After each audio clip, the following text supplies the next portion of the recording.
Hi friends, welcome to Paneer Recipes. இன்னைக்கு நம்ம ரெசிபில நம்ம வீட்லயே ரொம்ப ஈஸியா, சாஃப்ட்டா, ஸ்பாஞ்சியா பன்னீர் எப்படி செய்யறதுன்னு பார்க்க போறோம். இது செய்யறது ரொம்ப ஈஸி. இதுக்கு நம்ம ரெண்டு பொருள் தான் யூஸ் பண்ண போறோம். எப்படி செய்யறதுன்னு பார்க்கலாம். வாங்க கிச்சனுக்குள்ள போலாம். ஃபர்ஸ்ட் நம்ம 1 லிட்டர் அளவு பால் எடுத்துக்கலாம். பால் நல்லா சூடாகட்டும். சூடாகும் போது அதில் வந்து ஆடப்படும். அதை சேராத மாதிரி ஒரு கரண்டி வச்சு கிளறி விட்டுக்கலாம்.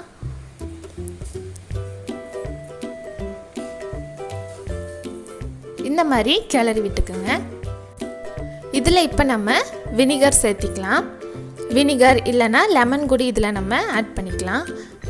நான் இதில் வினிகர் தான் சேர்த்துறேன். ஃபஸ்ட்டு இதில் நம்ம ஒரு 4-5 டேபிள் ஸ்பூன் வினிகர் சேர்த்திக்கலாம்.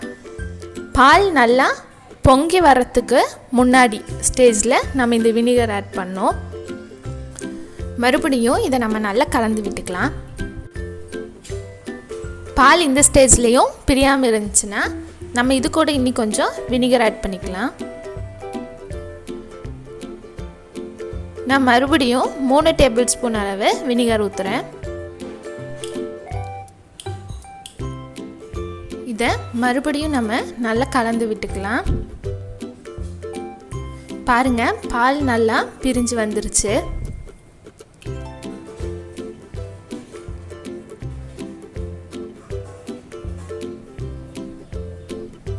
இப்போ நம்ம ஸ்டவ் ஆஃப் பண்ணிடலாம்.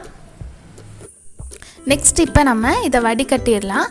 அதுக்கு இந்த மாதிரி வடிகட்டுற பாத்திரம் எடுத்துக்கலாம். அதுக்கு மேலே ஒரு வெள்ளை துணி விரிச்சுக்கலாம். இப்போது நம்ம பிரிஞ்ச பாலை இதில் ஊற்றிடலாம். இப்படி நம்ம வைக்கும் போது தண்ணியெல்லாம் ஃபுல்லாக கீழே இறங்கிரும். நமக்கு மேலே அந்த பாலாடை மட்டும் கிடச்சிரும். இதை நம்ம நார்மல் தண்ணி வச்சு அலசிக்கலாம். இதே நம்ம வினிகருக்கு பதில் லெமன் ஜூஸ் ஊற்றியிருந்தோன்னா ஒரு 5-6 டைம் தண்ணியில் நம்ம அலசிக்கணும். அப்போ தான் அந்த லெமன் வாடையெல்லாம் இல்லாமல் இருக்கும். அதுக்காக தான். இப்போ இதை நம்ம தண்ணியே இல்லாமல் ஃபுல்லாக புழிஞ்சு எடுத்துக்கணும். ஒரு ட்ராப் கூடி தண்ணி இருக்கக்கூடாது. அந்த மாதிரி எல்லா தண்ணியுமே வெளியாக்கிடணும்.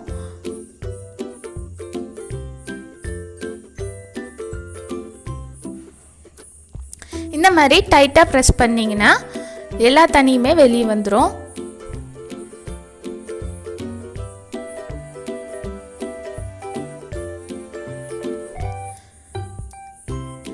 அவ்வளோதான். இப்போ எல்லா தண்ணியுமே நம்ம வெளியாக்கிட்டோம். நல்லா டைட்டாக கவர் பண்ணி வச்சுக்கோங்க.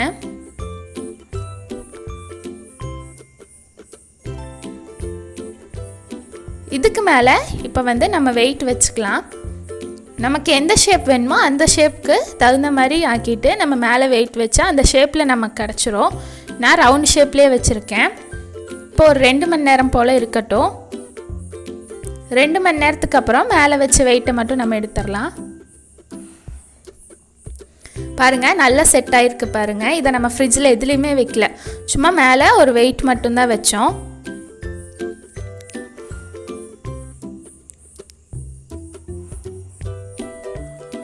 பாருங்கள், பன்னீரை நம்ம வெளியே எவ்வளோ காசு கொடுத்து வாங்கிட்டு இருந்தோம். இப்போ வீட்டில் 2 பொருள் வச்சு ரொம்ப ஈஸியாக நம்ம பன்னீர் செஞ்சிட்டோம். இதை இப்போ நம்ம கட் பண்ணிடலாம். உங்களுக்கு எந்த ஷேப் வேணுமோ அந்த ஷேப்புக்கு தகுந்த மாதிரி நீங்கள் கட் பண்ணிக்கிங்க. நான் இதை க்யூபாக கட் பண்ணுறேன்.